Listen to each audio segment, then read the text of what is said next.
Hace 11 años que a este hombre le amputaron el brazo izquierdo, por encima del codo. Y sin embargo, ahora mismo, siente los 5 dedos de esa mano doblados hacia adentro, apretando la palma con tanta fuerza que no lo deja dormir. El brazo no existe. El dolor, para su cerebro, es completamente real. Esto no es un caso raro ni una curiosidad médica menor, le pasa, en distinto grado, a la mayoría de las personas que pierden un brazo o una pierna.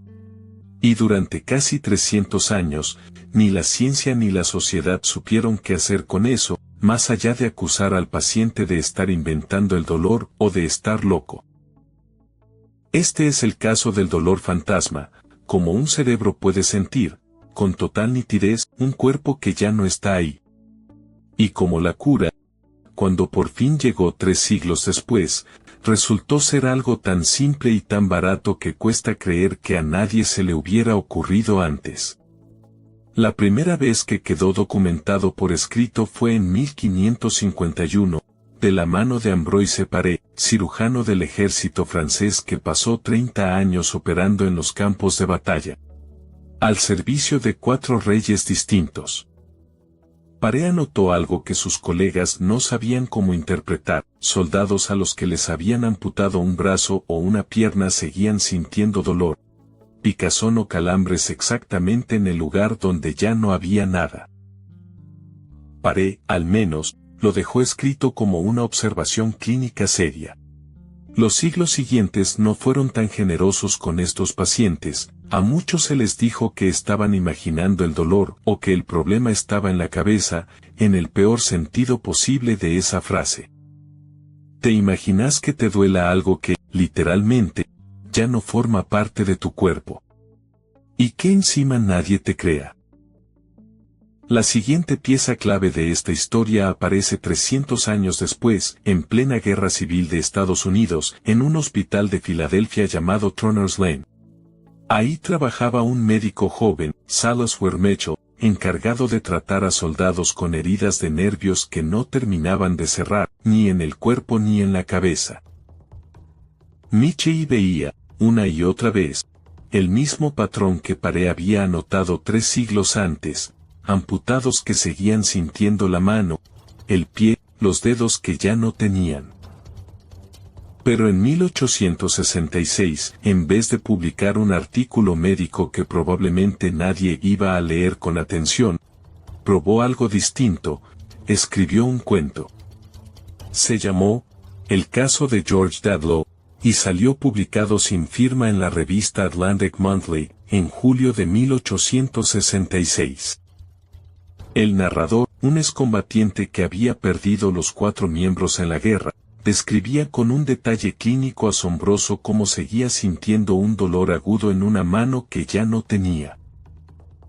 El cuento funcionó de una manera que Mitchell nunca esperó. Miles de lectores lo creyeron real.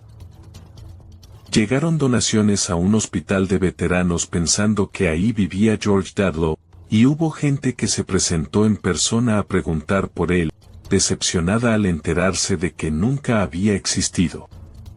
Recién 5 años después, en 1871, Mitchell publicó el artículo médico serio, esta vez con su nombre, y ahí acuñó por primera vez el término que usamos hoy, miembro fantasma. Con un cuento de ficción había logrado algo que ningún paper médico consiguió en 300 años, que la gente por fin tomara en serio el dolor de estos pacientes. Pero poner nombre a algo no es lo mismo que entenderlo.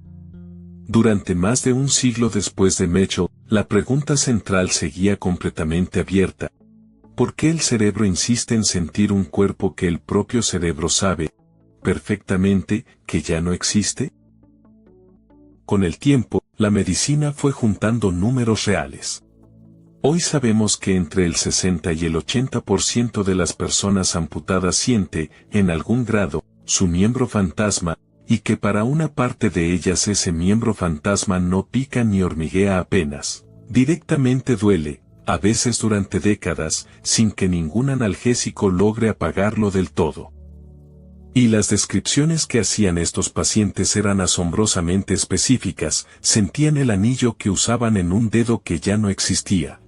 Sentían la posición exacta en la que había quedado la mano en el momento del accidente, y en aproximadamente un tercio de los casos, el miembro fantasma empezaba, con los meses o los años, a encogerse. El pie fantasma se iba metiendo poco a poco dentro de la rodilla, la mano fantasma se iba retrayendo hacia el codo, hasta terminar, a veces, colgando literalmente del muñón.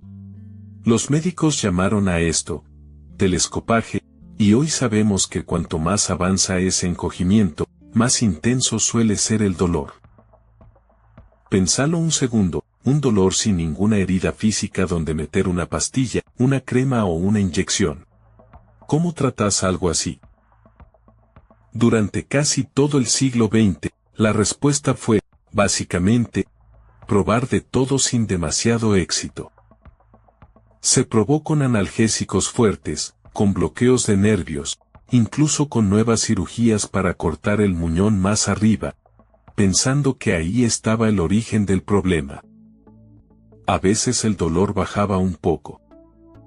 Muchas otras veces, después de la segunda cirugía, el dolor fantasma volvía exactamente igual o peor. Y a un número importante de estos pacientes, cuando ningún tratamiento físico funcionaba, terminaban derivándolos a psiquiatría, como si el problema, después de todo, hubiera estado siempre en su cabeza y no en el mapa que su propio cerebro se había hecho de su cuerpo. La respuesta real, cuando por fin apareció, no vino de una droga nueva ni de una cirugía más agresiva. Vino de un neurocientífico de la Universidad de California en San Diego llamado Vilayanu Ramachandran, que a comienzos de los años 90 se puso a estudiar algo distinto, cómo construye el cerebro, literalmente, un mapa de nuestro propio cuerpo. Ramachandran notó un detalle importante: los pacientes que, antes de la amputación, habían tenido ese brazo paralizado durante meses o años, por ejemplo por una lesión de los nervios del hombro, tenían muchas más probabilidades de sentir su miembro fantasma también paralizado y dolorido. Su hipótesis fue que el cerebro había aprendido esa parálisis, y que ese aprendizaje seguía activo aunque el brazo físico ya no estuviera. Antes de llegar a la caja de espejos, Ramachandran hizo un experimento todavía más extraño para entender ese mapa.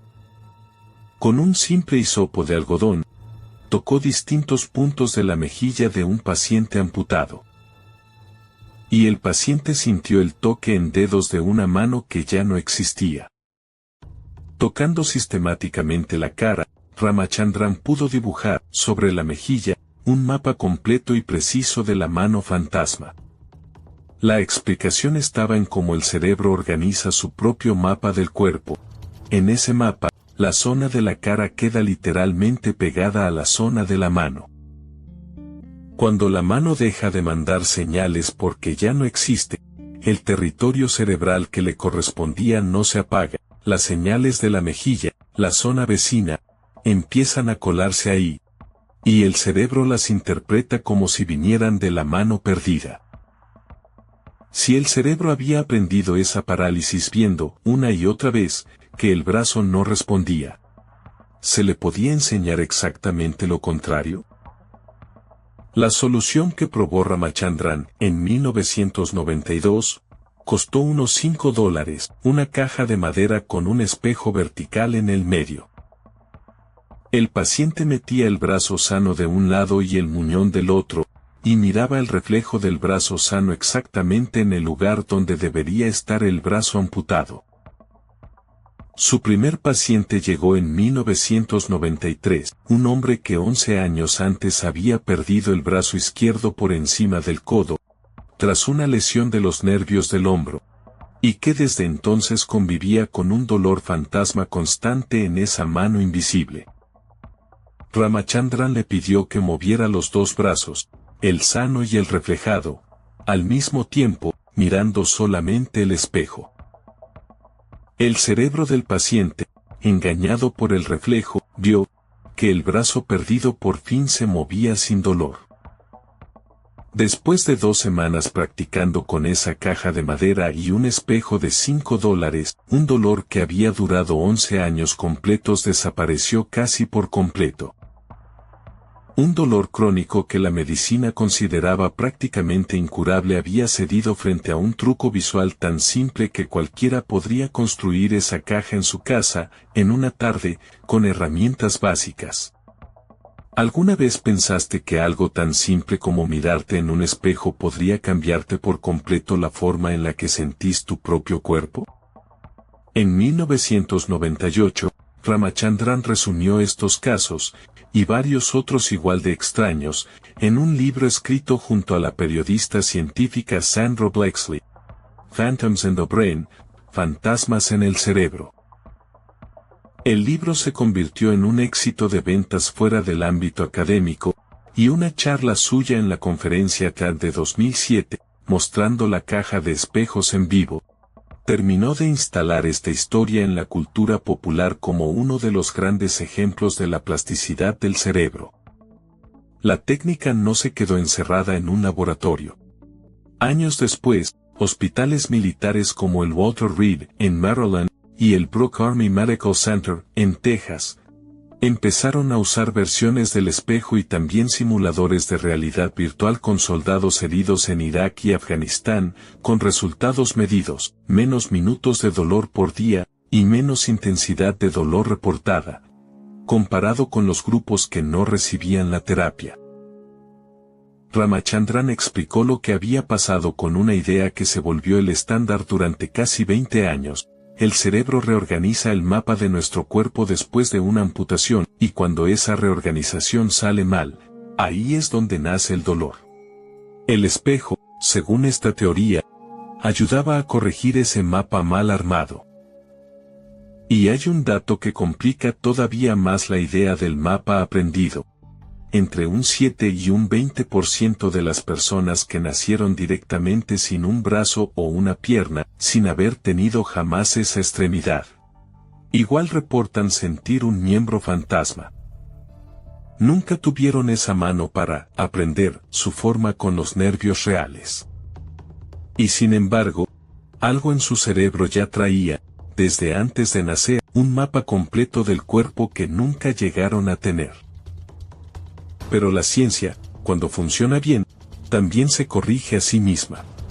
Hace poco más de una década, la neurocientífica Tamar Maken, primero en la Universidad de Oxford y después en Cambridge, se puso a medir con instrumentos mucho más precisos qué pasaba realmente adentro del cerebro de estos pacientes.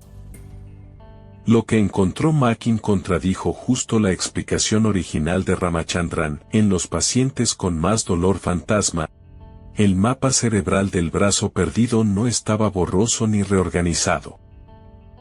Estaba, si acaso, más fuerte y más definido que en quienes no sentían dolor.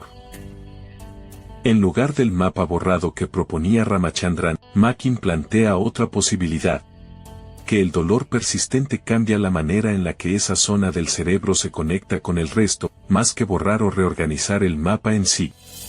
Si tiene razón, el espejo seguiría siendo útil, pero probablemente no por la razón original. Quizás funcione modificando la atención y la forma en la que el cerebro integra lo que ve con lo que siente, no reparando un mapa que, después de todo, nunca estuvo tan roto como se pensaba. Es decir, hoy tenemos un tratamiento, la caja de espejos, que funciona clínicamente en miles de pacientes de todo el mundo, incluidos soldados heridos en combate. Y al mismo tiempo, los científicos todavía están discutiendo por qué funciona exactamente. El mecanismo preciso, en 2026, sigue sin cerrarse del todo. Lo que sí cambió para siempre, desde Paré hasta Maken, es la manera en la que la medicina trata este dolor. Dejó de tratarse como una invención de la mente del paciente, y empezó a tratarse como lo que siempre fue, un fenómeno real y medible del cerebro, con un mapa del cuerpo que a veces se equivoca,